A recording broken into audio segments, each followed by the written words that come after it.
তাদের বিভিন্ন মন্তব্য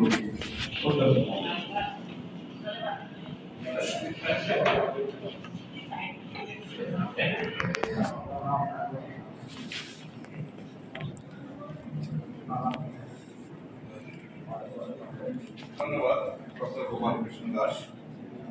আজকের আমাদের কক্সবাজার সিটি কলেজে কলেজ এডুকেশন ডেভেলপমেন্ট প্রজেক্টের workshop on sharing institutional self assessment finding for stakeholder feedback, এই সংক্রান্ত ওয়ার্কশপে উপস্থিত আমাদের মাননীয় প্রধান অতিথি কক্সবাজার সিটি কলেজের গভর্নিং বডির সম্মানিত সভাপতি অ্যাডভোকেট ফরিদুল আলম, উপস্থিত বিশেষ অতিথি হিসেবে আমাদের গভর্নিং বডির সম্মানিত সদস্য ইঞ্জিনিয়ার বদিউল আলম, উপাধ্যক্ষ মহোদয়, উপস্থিত CEDP আমাদের আইডিজি মেম্বারবৃন্দ, আর উপস্থিত আমার সম্মানিত সহকর্মী এবং প্রিয় ছাত্র ছাত্রীরা, সবাইকে জানাই আন্তরিক অভিনন্দন এবং শুভেচ্ছা। আসলে আমরা যেটা ইনস্টিটিউশনাল সেলফ অ্যাসেসমেন্ট নামে একটা ওয়ার্কশপ করতে যাচ্ছি, এই শব্দটা কিন্তু আমাদের কাছে খুব নতুন। এটা ইনস্টিটিউশনাল বলতে তো আমরা বুঝি প্রাতিষ্ঠানিক, আর সেলফ অ্যাসেসমেন্ট স্ব-মূল্যায়ন। সেলফ অ্যাসেসমেন্ট যেহেতু স্ব-মূল্যায়ন, আমরা কিসের ভিত্তিতে কি মূল্যায়ন করব এটা আমাদেরকে জানতে হচ্ছে প্রথমে। কারণ মূল্যায়ন করতে গেলে আমরা কিসের কি উদ্দেশ্য নিয়ে আমরা কি করব, সেটা হচ্ছে ফার্স্ট হচ্ছে আমাদের একটা কোয়ালিটি অ্যাসুরেন্স দিয়ে কথা বলতে হয়। মান, এটাকে বলে বাংলায় কি বলে, কোয়ালিটি অ্যাসুরেন্সকে মান সংরক্ষণ, মান সুনিশ্চিত করা, মান নিশ্চিত করা। এটা এখন যে কোনো প্রোডাকশনের মান নিশ্চিত করা যায়, যে কোনো প্রোডাকশন ম্যানুফ্যাকচারিং জিনিসে সেটা ম্যানুফ্যাকচার জিনিসে করা যায়। আমাদের এই যে শিক্ষা প্রতিষ্ঠানে সেটা কিভাবে আমাদের সম্ভব, এটা একটা কথা বুঝতে গিয়ে যেটা জানি সেটা হচ্ছে কি, আমাদের কলেজ থেকে যারা গ্রাজুয়েশন করে পাস করে যাবে, এই কারণে কিন্তু আমরা দুই গ্রুপকে রাখছি এখানে।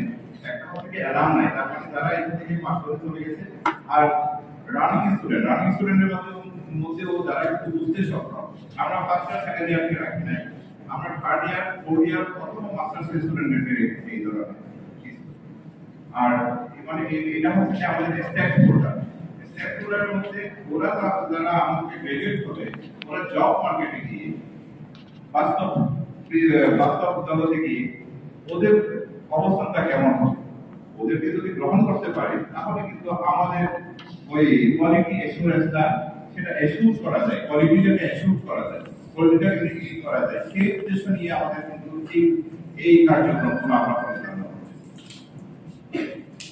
এখন এই কোয়ালিটি অ্যাসুর করতে গেলে কিছু কিছু অনুষঙ্গ উপাদানের উপরে নির্ভর করে।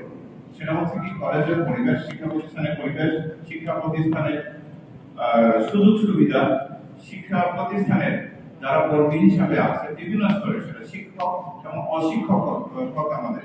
এই কারণে কিন্তু এখানে অশিক্ষকদেরকেও আমরা রেখেছি, যখন আমাদের স্টাফ আছে, আর এই যে শরীরচর্চা শিক্ষক আছেন, লাইব্রেরিয়ান আছেন, অশিক্ষক কর্মকর্তা যাদেরকে বলি, মানে ক্লাসের সাথে সম্পৃক্ত না থাকলেও কিন্তু ওনারাও সার্ভিস প্রোভাইডার আছে, এই কারণে ওদেরকেও রাখা।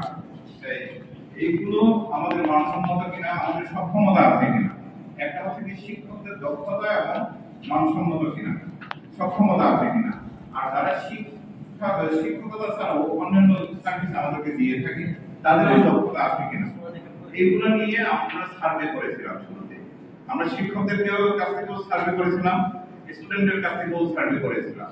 আমাদের বিদ্যমান সুযোগ সুবিধা যেগুলো আছে এগুলো যথেষ্ট কিনা। যদি যথেষ্ট না হয় তাহলে আমাদেরকে আর কি করতে হবে, কি করণীয় আছে। আসলে এগুলো এই কনসেপ্টটা কিন্তু খুব নতুন কনসেপ্ট আমাদের জন্য।